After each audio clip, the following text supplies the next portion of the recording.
बच्चों, स्वागत है आपका हिंदी गुरुकुल के एक और नई वीडियो में। तो कैसे हैं? मुझे उम्मीद है कि आप स्वस्थ और मस्त होंगे और अपनी पढ़ाई को निरंतर जारी रखे होंगे। यदि आप हमारे चैनल पर पहली बार हैं तो आप इसको सब्सक्राइब करें, और यदि आपने इसको सब्सक्राइब किया है तो इसको लाइक और शेयर जरूर करें। यदि आप शिक्षक भर्ती से संबंधित किसी भी परीक्षा की तैयारी कर रहे हैं तो यह वीडियो आपके लिए बहुत महत्वपूर्ण है। आप चाहे यूपीपी की तैयारी कर रहे हो, यूपीएसआई की तैयारी कर रहे हो, एसएससी जीडी की तैयारी कर रहे हो, एलटी ग्रेड की तैयारी कर रहे हो, या प्रवक्ता जो जेआईसी की भर्ती आती है उसकी तैयारी कर रहे हो, तो किसी भी शिक्षक भर्ती की तैयारी अगर आप कर रहे हैं जिसमें हिंदी साहित्य और व्याकरण से संबंधित सवाल पूछे जाते हैं तो यह वीडियो आपके लिए बहुत महत्वपूर्ण है।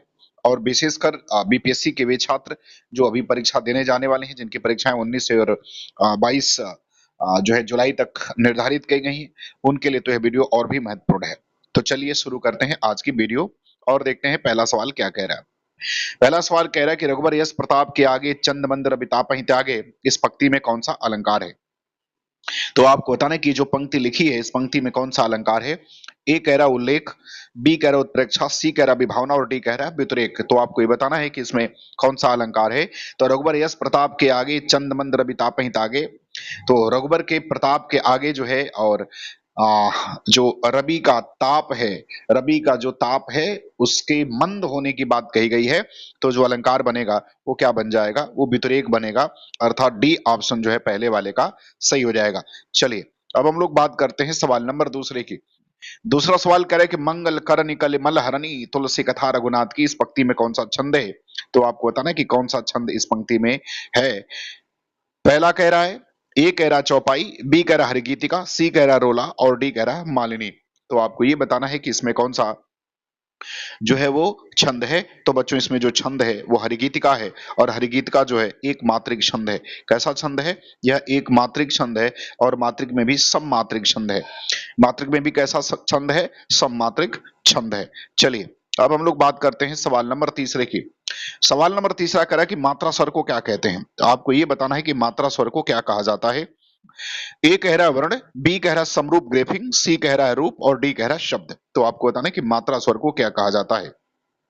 तो देखो बच्चों, जब कोई भी स्वर किसी व्यंजन के साथ लिखा जाता है तो वह पूरा स्वर नहीं लिखा जाता, केवल उस स्वर की मात्रा को जो है उसके साथ लिखा जाता है, और उसे ही समरूप ग्रेफिंग कहा जाता है।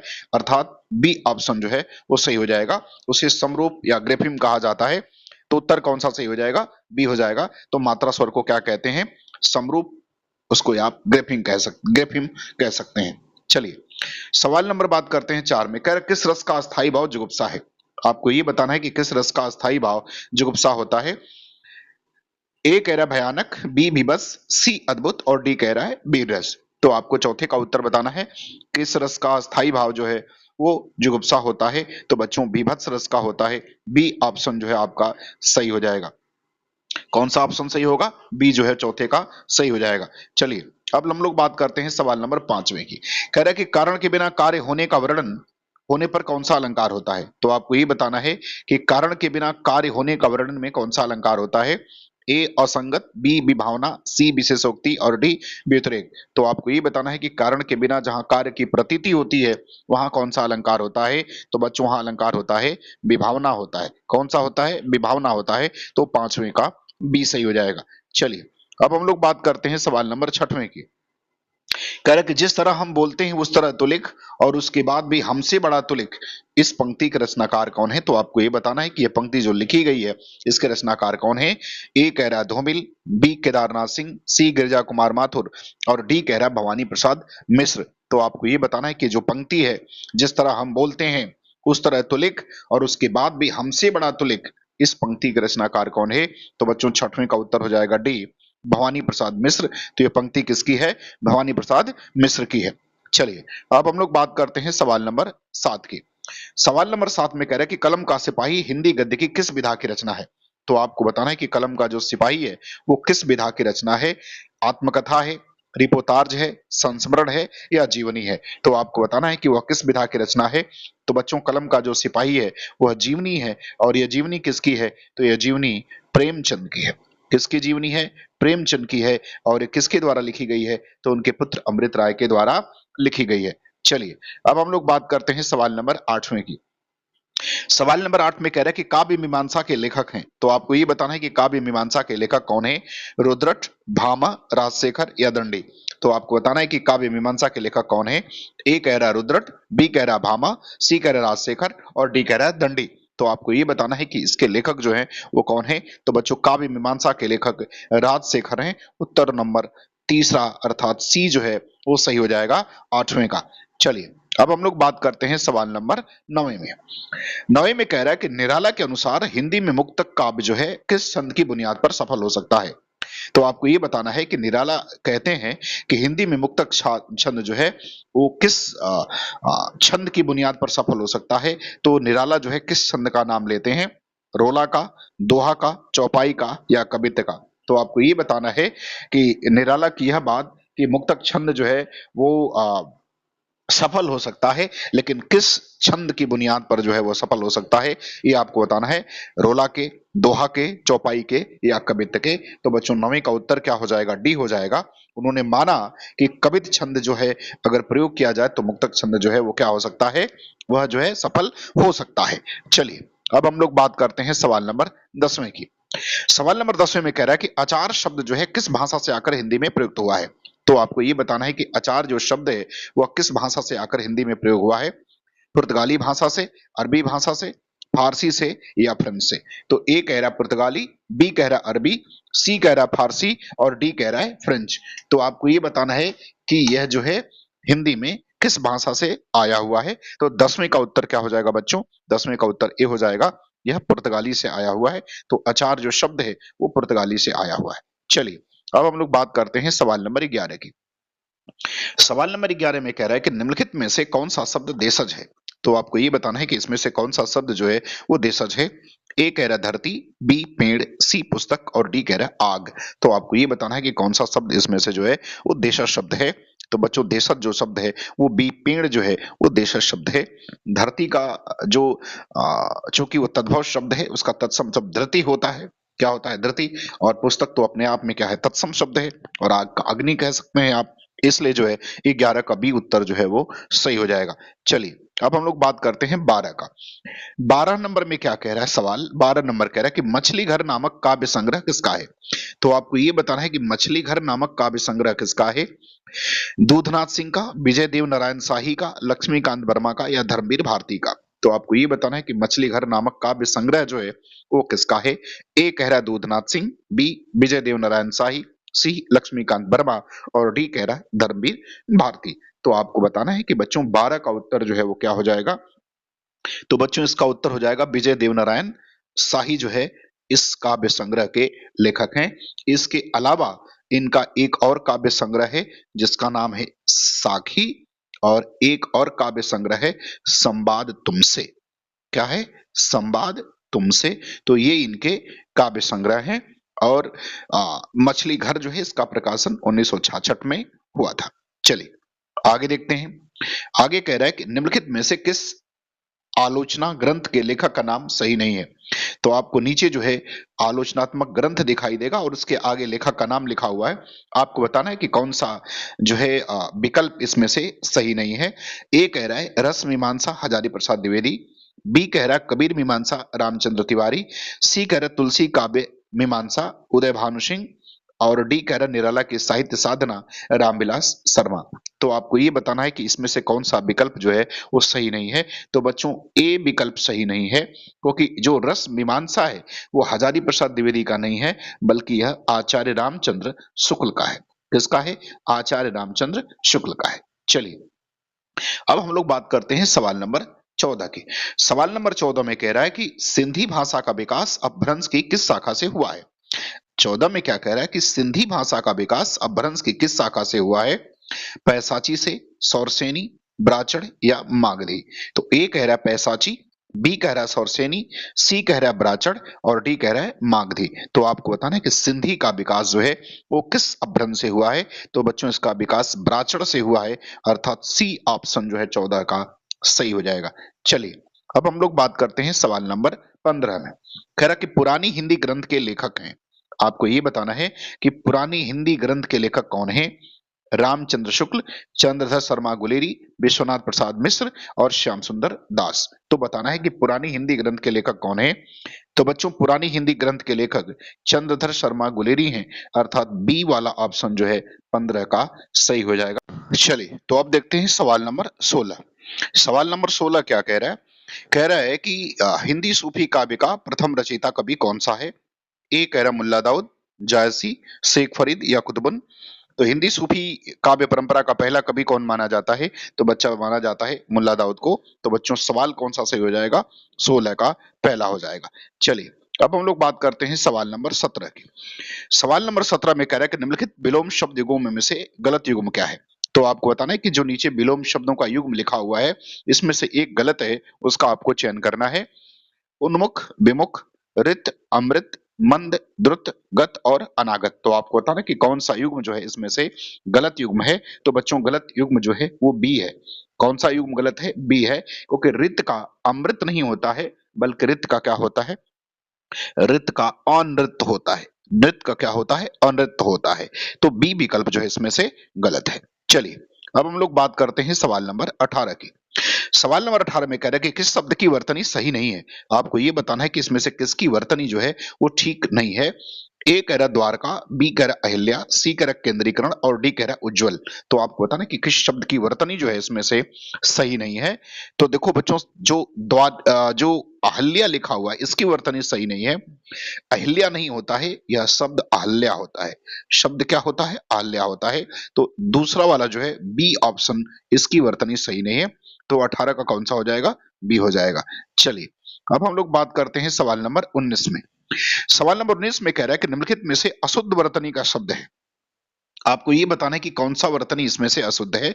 ए ज्योत्सना, बी भास्कर, सी अंतर्धान और डी कह रहा है आर्द्र।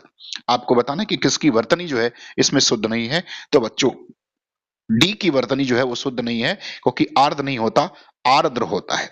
क्या होता है, आर्द्र होता है। तो इसकी वर्तनी जो है शुद्ध नहीं है। तो 19 का उत्तर हो जाएगा डी हो जाएगा। चलिए सवाल नंबर 20 में कह रहा है निम्नलिखित में से शुद्ध वर्तनी शब्द है। तो 20 में आपको ये बताना है कि किसकी वर्तनी जो है वो शुद्ध है। ए कह रहा हिरण्यकशिपु, बी कह रहा हिरण्यकश्यपु, सी कह रहा हिरण्यकश्यप और डी कह रहा हिरण्यकश्यप। तो आपको ये बताना है कि इसमें से किसकी वर्तनी जो है वह शुद्ध है। तो बच्चों शुद्ध जो वर्तनी है वो पहला का है। शब्द क्या होता है, हिरण्यकशिपु होता है, अर्थात ए ऑप्शन जो है वो सही हो जाएगा। चलिए अब हम लोग बात करते हैं सवाल नंबर 21 में। करक नील कमल में समास है। आपको ये बताना है कि नील कमल में कौन सा समास है। द्विगु, अव्ययी भाव, कर्मधारय या बहुब्रीहि। तो नील कमल में कौन सा समास है आपको ये बताना है। तो बच्चों नील कमल में समास होता है कौन सा, कर्मधारय, अर्थात सी ऑप्शन जो है वो सही हो जाएगा। नीला कमल विशेषण और विशेष्य का संबंध है। चलिए अब हम लोग बात करते हैं सवाल नंबर 22 में। करक चलना खाना किस प्रकार की क्रियाएं हैं। आपको ये बताना है कि चलना खाना किस प्रकार की क्रियाएं हैं। ए संज्ञार्थक, बी पूर्वकालिक, सी वर्तमानकालिक और डी भविष्यकालिक। आपको बताना है कि चलना और खाना किस प्रकार की क्रियाएं हैं। तो बच्चों चलना और खाना जो है वो संज्ञार्थक क्रियाएं हैं। संज्ञार्थक क्रियाएं का मतलब कि कुछ ऐसी क्रियाएं होती हैं जो संज्ञा की जगह पर क्या हो जाती हैं, प्रयोग हो जाती हैं। तो 22 का उत्तर कौन सा सही हो जाएगा, ए वाला जो है वो सही हो जाएगा। चलिए सवाल नंबर 23 में पूछ रहा है कि किस शब्द का अर्थ सूर्य है। तो आपको ये बताना है कि किस शब्द का अर्थ जो है वो सूर्य है। ए कह रहा तरणी, ए कह रहा तरणी, सी कह रहा है ए कह रहा तरणी, बी कह रहा तरणी, सी कह रहा तरुणी और डी कह रहा है तटिनी। तो आपको ये बताना है कि किस शब्द का अर्थ इसमें सूर्य है। तो सूर्य वाले का अर्थ आपको बताना है। तो बच्चों जो सूर्य वाला अर्थ होगा वो बी हो जाएगा। तरणी माने क्या होता है, सूर्य होता है। और तरणी माने क्या होता है, नाव होता है। तरुणी माने क्या होता है, नवयुवती होता है। क्या होता है, नवयुवती होता है। और तटनी माने क्या होता है, नदी होता है। तो इसलिए सूर्य का अर्थ कौन सा हो जाएगा, बी वाला ऑप्शन जो है वो सही हो जाएगा। चलिए तो अब देखते हैं कि हाटक का पर्याय क्या होता है। तो हाटक का आपको क्या बताना है, पर्याय बताना है। ए कह रहा है सारतत्व, बी कह रहा है अवरोध, सी कह रहा है बाजारू और डी कह रहा है स्वर्ण। तो बच्चों ये बताना है कि हाटक का पर्याय क्या होता है। तो बच्चों हाटक का पर्याय स्वर्ण होता है, अर्थात 24 का डी जो है वो सही हो जाएगा। चलिए अब हम लोग बात करते हैं 25 नंबर। कह रहा ऊपर की ओर उछाला गया वाक्यांश के लिए एक शब्द क्या है। आपको ये बताना है कि ऊपर की ओर उछाला गया वाक्यांश के लिए एक शब्द क्या बनेगा? उत्क्षिप्त, प्रक्षेपित, आरोहण और उत्थान। तो आपको ये बताना है कि ऊपर की ओर उछाला गया, इसके लिए एक शब्द क्या बनेगा? तो बच्चों इसके लिए बनेगा उत्क्षिप्त। क्या बनेगा? उत्क्षिप्त बनेगा। उत्क्षिप्त का मतलब होता है उछालना, या ऊपर की तरफ क्या होता है? उछालना होता है। क्या होता है? ऊपर की तरफ उछालना होता है। प्रक्षेपित का मतलब क्या होता है? तो प्रक्षेपित का मतलब होता है फेंका हुआ। आरोहण का मतलब क्या होता है? तो आरोहण का मतलब होता है सवार होना, और उत्थान का मतलब क्या होता है? उठना या उठाना होता है। उत्थान का मतलब होता है। चलिए, अब हम लोग बात करते हैं सवाल नंबर 26 में। सवाल नंबर 26 में कह रहा है कि निम्नलिखित शब्दों में से किसमें उपसर्ग का प्रयोग नहीं हुआ है? तो आपको बताना कि किसमें उपसर्ग का प्रयोग नहीं हुआ है। ए कुख्यात, बी कुचाल, सी कुलीन और डी कुयोग। तो आपको बताना कि किस शब्द में जो है वो उपसर्ग का प्रयोग नहीं हुआ है। तो 26 का उत्तर आपको बताना है। तो बच्चों 26 का जो सी ऑप्शन है, इसमें उपसर्ग का प्रयोग नहीं हुआ है। बाकी सब में ख्यात में कु, चाल में कु, योग में कु, जबकि कुलीन में मूल शब्द कुल है, इसलिए इसमें उपसर्ग का प्रयोग नहीं हुआ, बल्कि इसमें प्रत्यय का प्रयोग हुआ है। चलिए, अब हम लोग बात करते हैं सवाल नंबर 27 में। कह रहा है कि स्वंभुदय शब्द में कौन सी संधि है? आपको ये बताना है कि स्वंभुदय शब्द में कौन सी संधि है। यण संधि है, वृद्धि है, गुण है या दीर्घ है? तो आपको बताना है कि कौन सी संधि इसमें है। यण संधि है, वृद्धि संधि है, गुण संधि है या दीर्घ संधि है? तो बच्चों स्वयंभुदय में जो संधि होगी वो दीर्घ होगी। स्वयंभू और उदय से मिलकर के बना हुआ है, इसलिए संधि जो हो जाएगी इसमें दीर्घ हो जाएगी। चलिए, अब हम लोग बात करते हैं सवाल नंबर 28 का। 28 में कह रहा है कि गणेश का पर्यायवाची शब्द है। तो आपको ये बताना है कि गणेश का पर्यायवाची शब्द क्या है। विनायक, देवराज, सुरपति या अच्युत? तो आपको बताना है कि अच्युत होगा, सुरपति होगा, देवराज होगा या विनायक होगा। तो गणेश का पर्यायवाची शब्द क्या होगा? तो बच्चों गणेश का पर्यायवाची क्या होता है? गणेश का हो जाएगा विनायक, अर्थात 28 का उत्तर पहला जो है वो सही हो जाएगा। चलिए, अब हम लोग बात करते हैं सवाल नंबर 29 में। सवाल नंबर 29 में कह रहा है कि कृत्रिम शब्द का विलोम क्या होगा? तो कृत्रिम का विलोम बताना है। निष्ठुर, क्रूर, कुटिल या प्राकृत? तो आपको बताना है कि कृत्रिम शब्द का विलोम क्या होगा। ए कह रहा निष्ठुर, बी क्रूर कह रहा है, सी कुटिल और डी कह रहा प्राकृत। तो बच्चों कृत्रिम का विलोम जो होगा वो प्राकृत होगा, अर्थात डी ऑप्शन जो है वो 29 का कौन सा हो जाएगा? डी वाला सही हो जाएगा। चलिए, अब हम लोग बात करते हैं सवाल नंबर 30 में। कह रहा है कि पंच पांडव चरित रास ये किसकी रचना है?